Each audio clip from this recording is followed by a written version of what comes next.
Alhamdulillahirabbil alamin. Di sini kita bisa berjumpa lagi dalam Mutiara Hikmah, salah satu sesi yang ada di Marsa TV.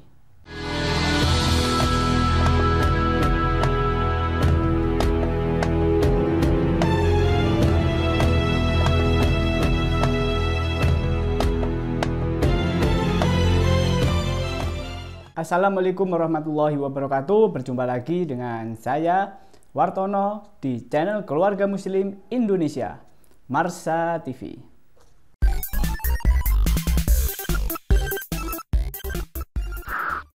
Innal hamdalillah nahmaduhu wa nasta'inu wa nastaghfiruh wa na'udzubika min syururi anfusina wa min sayyiati a'malina may yahdihillahu fala mudhillalah wa may yudlilhu fala hadiyalah. Asyhadu alla ilaha illallah wa asyhadu anna Muhammadan abduhu wa rasuluhu sallallahu alaihi wasallam wa ala alihi wa ashabihi amma ba'd.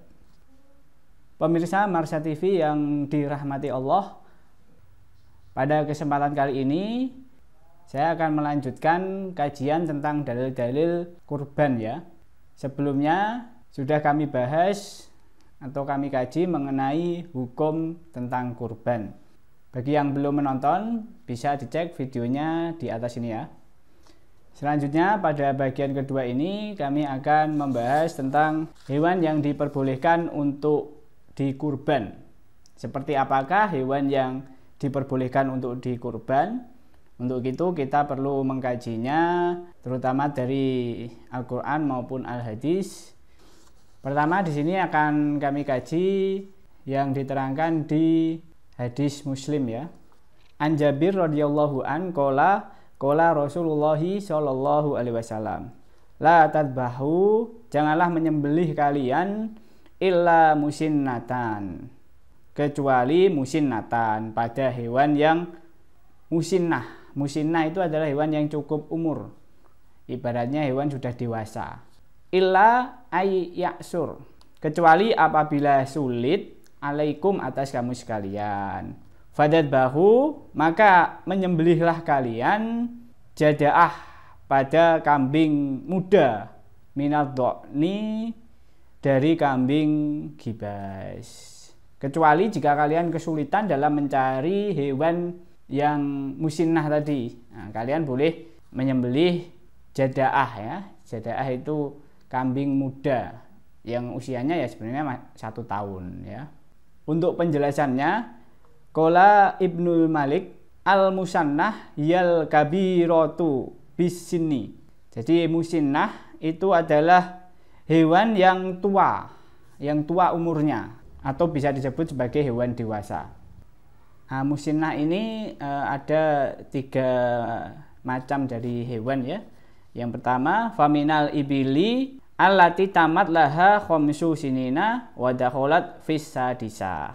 Dan dari unta itu yang sudah sempurna 5 tahun. Jadi usianya sudah 5 tahun sempurna, wa dakhalat fis sadisa, dan masuk ke usia 6 tahun. Jadi jalan 6 tahun ya, 5 tahun jalan 6 tahun. Itu untuk unta ya. Jadi unta yang sudah 5 tahun lebih, 5 tahun jalan 6 tahun, itu yang disebut musinnah. Wa minal baqaril lati tamat laha sanatani wa dakhalat fi tsalisah. Dan untuk sapi itu yang sudah sempurna 2 tahun dan masuk ke 3 tahun. Jadi usianya 2 tahun jalan 3 tahun. Itu ya, itu untuk sapi. Wa minad dhani, dan untuk kambing gibas ya kalau untuk ini itu, wal ma'zi, dan kambing Jawa, matamat laha sana, yang sempurna usianya 1 tahun. Dan untuk kambing itu yang usianya 1 tahun. Jadi 1 tahun jalan 2 tahun itu boleh ya. Yang penting jangan kurang dari 1 tahun ya untuk kambing. Jadi itu hewan yang untuk kurban. Jadi pertama di usianya harus benar-benar kita perhatikan. Kalau unta di Indonesia ya jarang ya unta, kemungkinan nggak ada yang kurban unta. Kalaupun ada ya itu tadi 5 tahun usianya harus sudah 5 tahun jalan 6 tahun. Nah, 5 ke 6 ya. Dan untuk sapi, nah ini mungkin banyak juga yang kurban sapi ya. Indonesia itu rata-rata Kalau nggak sapi ya kambing. Ya. Untuk sapi pastikan usianya sudah 2 tahun lebih ya. 2 tahun jalan 3 tahun ya. Nah, itu usianya, usia untuk sapinya. Jangan sampai usia sapi baru 1 tahun sudah dikurban. Nah, itu tidak boleh. Walaupun sapinya gede, nah, tapi usianya belum memenuhi tetap tidak boleh. Jadi harus 2 tahun lebih ya, 2 tahun jalan ke 3 tahun. Dan untuk kambing juga usia 1 tahun. Jadi kalau kambing usianya baru 8 bulan, 10 bulan ya, walaupun badannya besar tuh belum boleh untuk kurban. Jadi harus yang usia sempurna 1 tahun. 1 tahun lebih juga nggak apa-apa. 1 tahun lebih berapa bulan itu ya. Atau 1 tahun pas sempurna ya. Itu minimalnya 1 tahun untuk kambing. Oke, demikian ya. Jadi jangan sampai kita ketika membeli tergiur dengan wah badannya besar binatangnya, tapi ternyata usianya belum mencukupi. Nah, itu jangan sampai. Kemudian untuk hadis yang lain yang diriwayatkan oleh Ibnu Majah ya. An Abi Hurairah radhiyallahu anna Rasulullah sallallahu alaihi wasallam idza kana arada ayyudhi, ketika Rasulullah sallallahu alaihi wasallam menghendaki untuk berkorban atau menyembelih, ishtara kabsyaini, maka Rasul membeli 2 ekor kambing. Azima ini yang besar keduanya. Jadi kambing yang dibeli Rasul adalah kambing yang besar. Samina ini dan gemuk ya, gemuk. Keduanya itu gemuk. Akorona ini yang bertanduk keduanya. Besar, gemuk dan bertanduk. Artinya kambingnya memang kambing yang sudah dewasa ya. Amlaha ini yang berwarna hitam putih keduanya. Jadi kambing Jawa nih ya. Marjua ini yang dikebiri keduanya, dan kambingnya ini kambing yang dikebiri. Nah, sebenarnya untuk kebiri itu secara umum dilarang ya memang.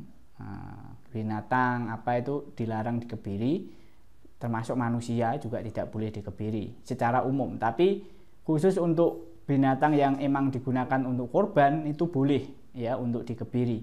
Seperti ini ya, kambing, sapi ataupun unta ya, dikebiri sehingga badannya bisa gemuk dan besar ya. Itu khusus untuk hewan yang mau dikorban itu boleh dikebiri. Dan tentunya yang mengebiri yang sudah ahli ya, ahli dalam mengebiri, tidak asal kita kebiri sendiri itu ya tidak, nanti malah bisa menganiaya hewannya ya. Untuk cara mengebiri sendiri itu ada 2 macam ya biasanya. Yang pertama itu diputus urat kemaluannya, nah, yang kedua dipecah buah kemaluannya. Itu untuk cara mengebiri dari kambing, sapi maupun unta. Fadabaha ahadahuma, maka Rasulullah menyembelih salah satunya an ummatihi ya, dari umatnya Rasul, liman syahidallah bitauhid wa syahidalahu bil balagh, yang menyaksikan tiada Tuhan selain Allah dan Muhammad adalah utusannya Allah. Jadi Nabi menyembelih, yang satu diniatkan untuk umatnya, yaitu yang mengesahkan Allah dan menyaksikan bahwa Nabi Muhammad adalah utusannya. Wadabahal akhor, dan menyembelih yang lain, yang satunya lagi, am Muhammadi wa an ali Muhammad sallallahu alaihi wasallam, dari Nabi Muhammad dan keluarganya. Kemudian yang satu disembelih dengan niat untuk beliau sendiri, untuk Nabi Muhammad dan untuk keluarga beliau. Nah, ini ya yang perlu jadi catatan di sini adalah hewannya, yang mana ketika itu Nabi memilih hewan yang besar, yang gemuk, yang bertanduk, artinya yang usianya sudah cukup dewasa, yang berwarna putih hitam dan yang dikebiri. Misal pun tidak dikebiri ya tidak mengapa ya, misalkan kita mendapatkan kambing yang tidak dikebiri ya, itu tidak mengapa. Kemudian ada juga hadis yang lain yang diriwayatkan oleh Ahmad dalam musnadnya, An Abi Rafi radhiyallahu an qala doha Rasulullah sallallahu alaihi wasallam. Abi Rafi berkata, Rasulullah sallallahu alaihi wasallam menjebelih bi kabsaini amlahaini maujiyaini khosiyaini, pada 2 kambing kibas bi kabsaini amlahini yang putih campur hitam keduanya, maujiyaini yang dikebiri keduanya, khosiyaini yang dikebiri keduanya. Maksudnya itu maujiyaini itu maksudnya khosiyaini. Jadi begitu ya untuk hewan yang diperbolehkan untuk kurban. Di dalam hadis-hadis yang sudah kita kaji tadi, kita dapat menyimpulkan bahwa hewan yang boleh dikurban yang pertama adalah yang sudah musinnah atau dewasa. Untuk kambing berarti usianya 1 tahun lebih. Kalau ciri-cirinya tadi sudah disebutkan juga, yang bertanduk keduanya, yang besar, gemuk, ya seperti itu. Kemudian untuk sapi yang usianya sudah 2 tahun lebih, 2 tahun jalan ke 3 tahun. Dan kalau unta usia 5 tahun jalan ke 6 tahun. Jadi demikian ya untuk kajian pada kesempatan kali ini. Semoga kita dalam memilih hewan kurban bisa mengikuti apa yang sudah dicontohkan oleh Nabi Muhammad SAW, sehingga amal ibadah kita sesuai dengan Al-Quran dan As-Sunnah dan bisa diterima oleh Allah Subhanahu wa Ta'ala. Oke, demikian untuk pembahasan pada sesi kali ini. Insya Allah selanjutnya akan kami kaji tentang hewan yang tidak diperbolehkan untuk kurban. Bagaimana ciri-ciri hewan yang tidak diperbolehkan untuk kurban? Insya Allah akan kami bahas pada sesi berikutnya. Nantikan sesi Mutiara Hikmah dari Marsha TV selanjutnya. Alhamdulillahi jazakumullahu khaira. Akhiru qauli hada. Assalamualaikum warahmatullahi wabarakatuh.